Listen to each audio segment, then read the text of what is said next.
আর তিনি বলেছেন নামাজের মধ্যে যদি কোনো কারণে ভুল হয়ে থাকে নামাজ বাদ দিয়ে আবার শুরু করবে না, নামাজ থেকে বাদ দেওয়ার কোনো সুযোগ ওলা তুফিলু আমালাকুম, তোমরা তোমাদের আমলগুলো বরবাদ করো না, বিনষ্ট করো না। ইচ্ছাকৃতভাবে কোনো ব্যক্তি সালাতকে মানে বাদ দেওয়ার কোনো সুযোগ নেই।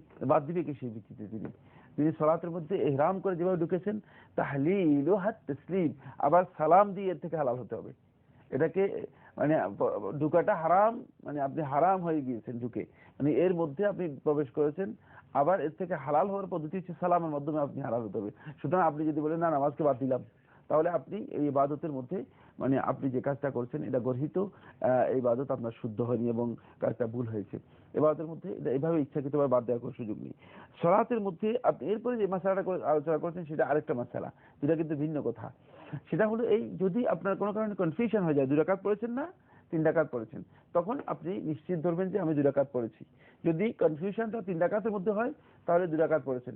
আর যদি কনফিউশনটা 2 রাকাতের মধ্যে হয় যে আমি 2 রাকাত পড়লাম না 1 রাকাত পড়লাম, তাহলে আপনি 1 রাকাত পড়েছেন। কমটা ধরতে হবে, যেটা কম সেটা ধরে আপনি তারপরে বাকি সালাত আদায় করবেন এবং সালাতের শেষে সাজদাতুস সুহু দিবেন, সুহু সেজদা দিয়ে আপনি সালাত শেষ করবেন। এটাই হচ্ছে মূলত সালাতের বিধান এবং এইভাবেই সালাত আদায় করতে হবে। সালাত ভেঙ্গে বা বাতিল করে আদায় করার বিধান নেই।